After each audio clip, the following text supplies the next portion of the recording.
Magluluto nga pala ako ngayon ng manok. Adobohin ko siya. Painit na tayo ng kawali.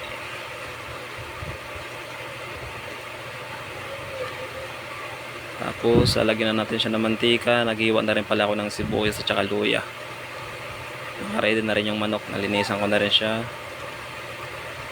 Lagyan natin siya ng konting mantika. Painitin siya ng konti bago natin ilagay yung luya at saka yung sibuyas.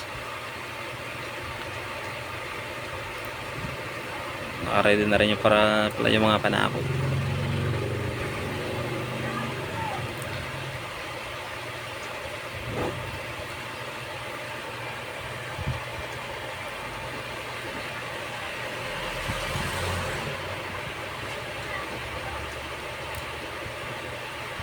So, mainit na yung mantika natin.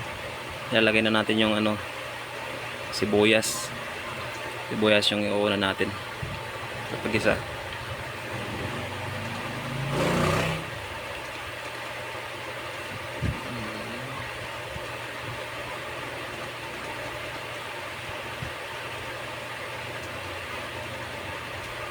Yan.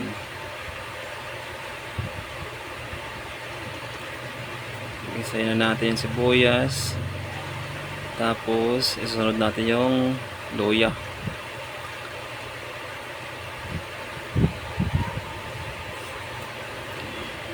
Mikos-mikos. Ayan, pahinaan natin yung apoy.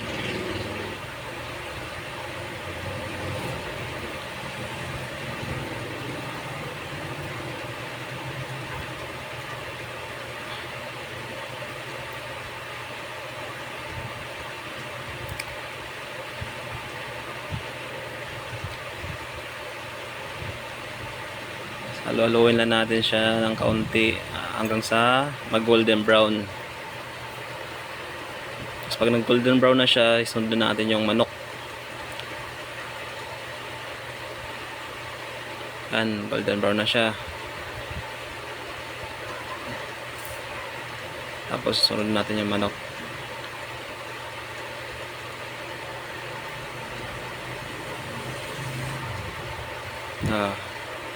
Ito na yung manok.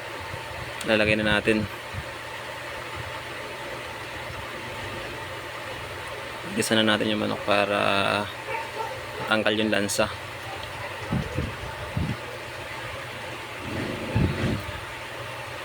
Ayan lang natin siyang kumulo.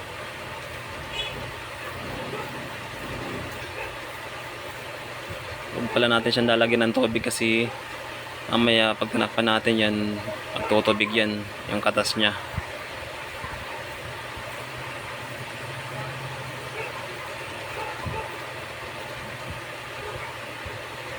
Tapos natin nalualuin, tatakpan na natin siya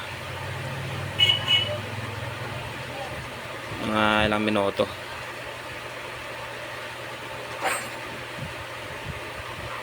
Ito na pala guys, after 5 minutes kumukulo na siya. Hindi ko siya nilagyan ng tubig kasi yung katas na yan. Ito, lalagyan siya ng dahon ng laurel. Tapos lalagyan natin siya ng yung durog na paminta. Luluin muna natin siya para mas mabango siya. Kailangan may laurel. Sunod na natin yung durog na paminta. Mamaya, tapos toyo, lalagyan natin siya ng toyo. Buhos lang yung toyo. Tapos halo-haloin ulit para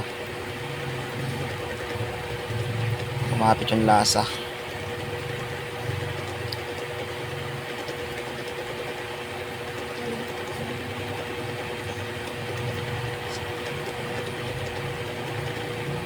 Budbudan natin yung durog na paminta para mabango at masarap.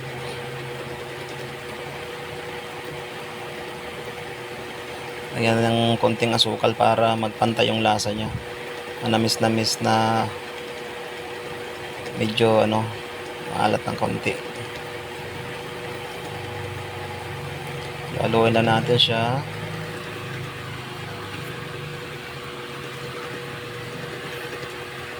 Yan. Lagyan na rin natin siya ng pampalasa. Magic sarap. Huwag natin siya ubusin, baka umalat. Tira tayo ng kaunti. Baka kasi umalat yung adobo natin. Sasaluloyin natin siya ulit.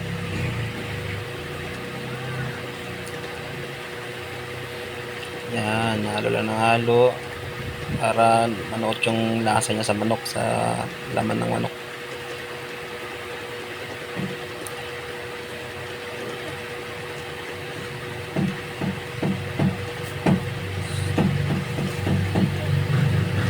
Tapos lagyan natin siya ng konting suka.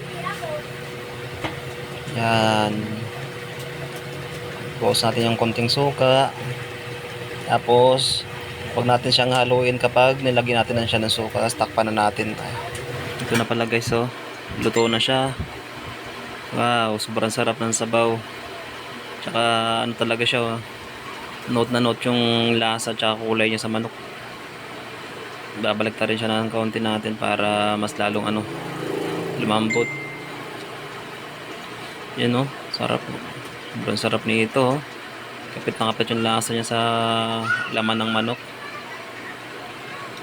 Tiyak makaparami ng kain na naman kayo nito pag nagluto. Try nyo na rin sa bahay nyo guys. Ano guys, oh. Wow. Nagmamantika na siya. Salamat guys.